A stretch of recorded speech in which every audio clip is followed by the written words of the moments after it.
Bienvenue si vous nous rejoignez. Le grand format a braqué ses projecteurs sur une date qui a marqué l'histoire d'un pays à travers le monde. La Normandie, meurtrie, qui pleure ses morts mais soulagée lors du débarquement du D-Day le 6 juin 1944. Une journée victorieuse pour les Alliés qui ont combattu jusqu'au bout. Le débarquement, l'histoire de la Normandie et du monde, c'est le sujet de ce grand format. Le débarquement est imminent. En ce 5 juin 1944, à 21h, un poème de Verlaine sur Radio Londres alerte la résistance française de l'approche du débarquement.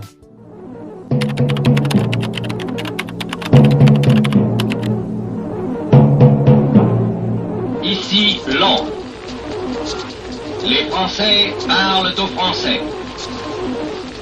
Veuillez écouter tout d'abord quelques messages personnels.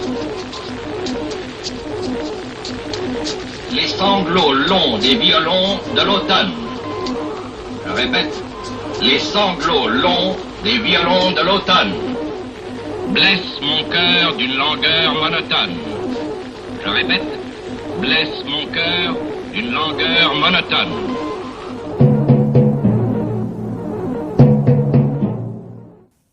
Espéré, redouté ou attendu par certains, il est proche.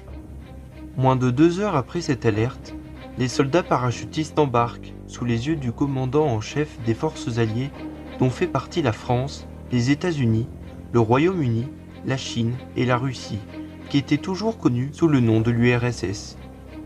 De nombreux parachutistes se retrouvent à des kilomètres de leur zone d'atterrissage. Certains sont fauchés par les ennemis.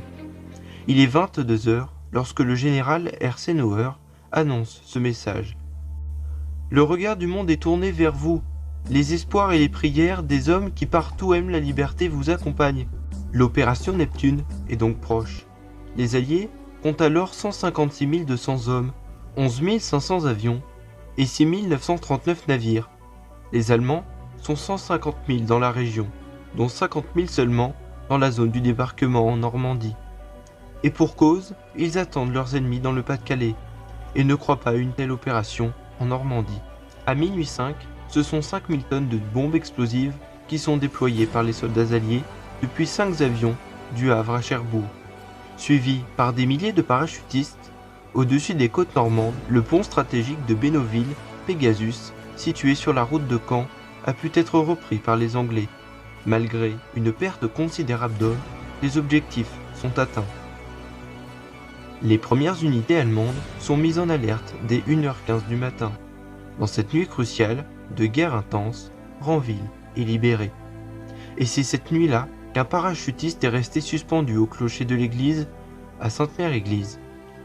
Peu avant 6h du matin, ce sont 5000 navires qui débarquent sur les plages de Omaha Beach et Utah Beach. Une opération difficile en raison du temps maussade, l'affront tenu par les Américains face aux Allemands.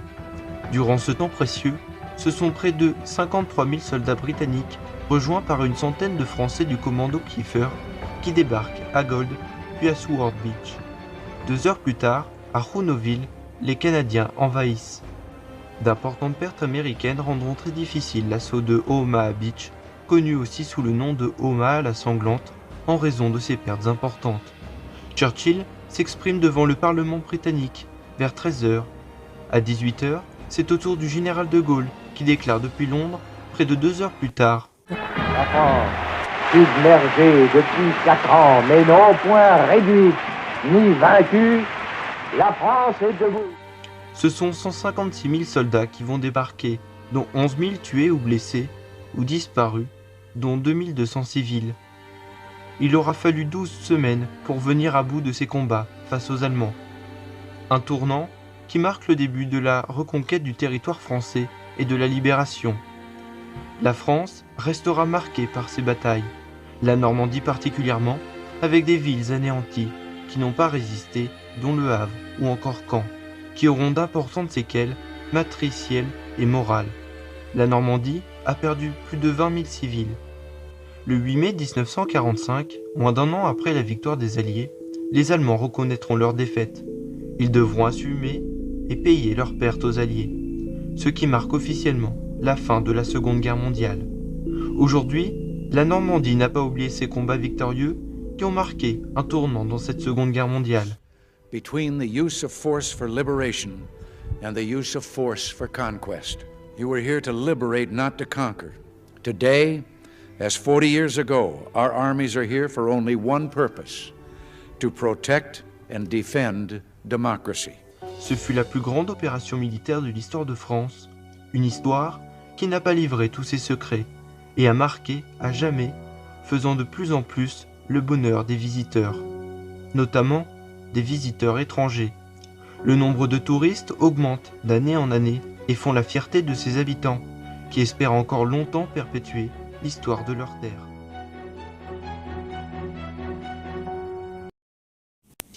Merci d'avoir suivi cette émission. Restez informés en nous suivant sur nos réseaux sociaux. Merci de votre fidélité. Prenez soin de vous. Ciao.